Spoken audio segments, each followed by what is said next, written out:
Ta'ala. Alhamdulillah, hari ini kita melanjutkan sharing pagi bersama Infatur. Hari ini insya Allah kita menuju ibu kota Ankara. Ankara adalah ibu kota baru Turki yang dulunya di Istanbul, dipindahkan oleh pendiri Turki Mustafa Kemal Atatürk. Republik Turki, ibu kota Republik Turki. Wallahu alam, ini mungkin juga diantara upaya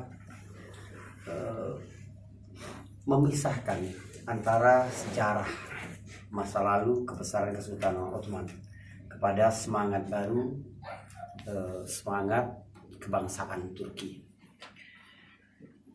Pintu yang paling mudah masuk bagi musuh-musuh Islam terhadap dunia Islam ini adalah bagaimana membangkitkan nasionalisme yang sempit untuk menghapus ukhuwah yang sangat luas. Padahal nikmat paling besar bagi seorang muslim yang pertama adalah akidah as-sahihah, akidah yang benar. Yang kedua adalah al-ukhuwah al-islamiyah. Dua hal ini, kalau kita memiliki dua hal itu, insya Allah di akhirat selamat, di dunia selamat dan bahagia. Tidak ada lebih indah daripada persaudaraan yang dibangun di atas keindahan, di atas kekokohan akidah karena Allah Subhanahu wa taala.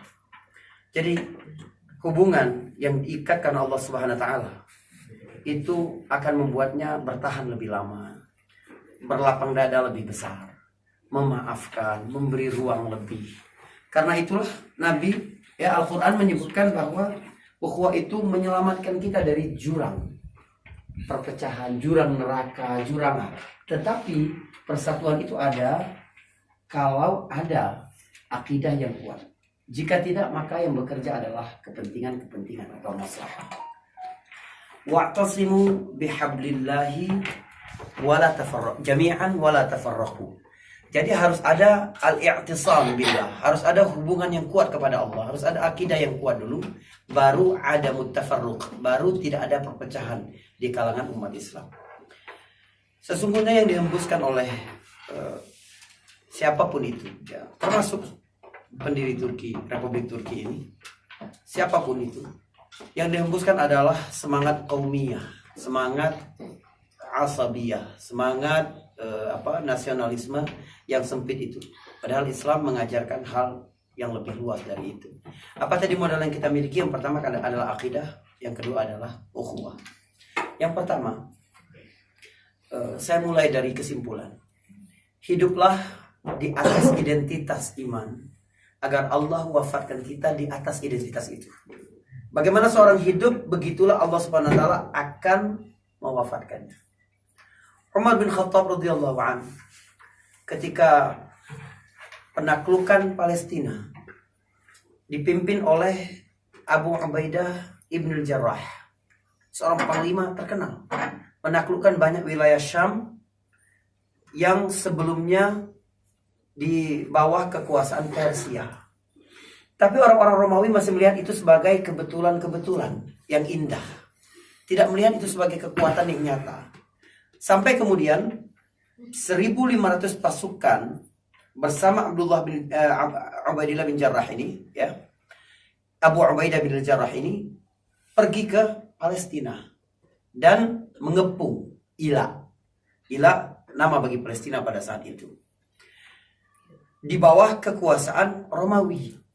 Mereka menawarkan menyerah, masuk Islam, menyerah dengan jizyah, atau masuk Islam, atau kami serang.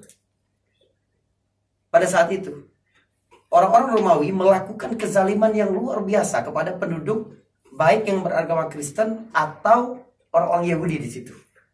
Jadi orang-orang Kristen yang sejak awal ada di situ dan orang-orang Yahudi merasa senang dengan adanya futuhat Islam ini, adanya pembebasan yang dilakukan oleh kelompok Islam ini.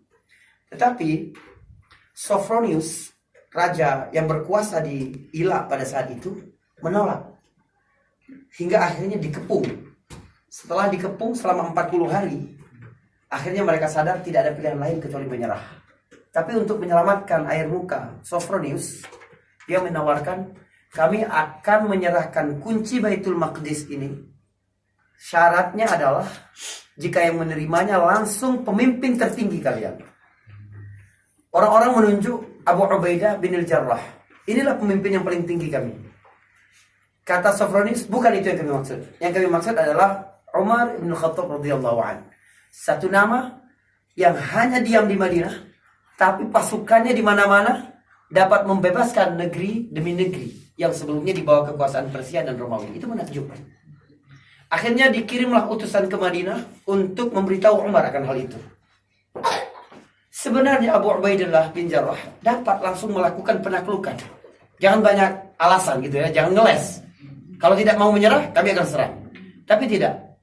Orang Muslim itu samhan idza ba'a, samhan idza ishtara, samhan idza qada, samhan idza qada. Kata Nabi SAW. Allah merahmati seorang, ya. Orang Muslim itu bagaimana sifatnya? Mudah, easy dalam berunding, easy dalam menjual, easy dalam membeli, easy dalam berhutang, easy dalam membayar hutang. Ya, memberi hutang dan membayar hutang. Ini sifat seorang Muslim. Jadi Nabi mengajarkan bagaimana kemampuan adaptif, kecerdasan adaptif yang itu harus kita kembangkan kepada anak. Kalau kita ingin anak kita lebih sukses, maka kita harus biasakan anak kita berinteraksi dengan banyak komunitas sejak dia kecil. Nabi SAW satu yang luar biasa, pada usia yang sangat dini, 8 tahun, telah hidup di 5 bi'ah, 5 keadaan yang berbeda-beda. Dia hidup di rumah ibunya Aminah. Dia hidup di rumah Halimatus Sa'diyah, ibu susunya yang kedua. Dia hidup di rumah Suwaibah, ibu susunya yang pertama. Dia hidup di rumah kakeknya Abdul Muthalib. Dia hidup di rumah pamannya Abu Talib. Subhanallah. Masing-masing suasana dan kondisi tempat Nabi hidup itu berbeda-beda.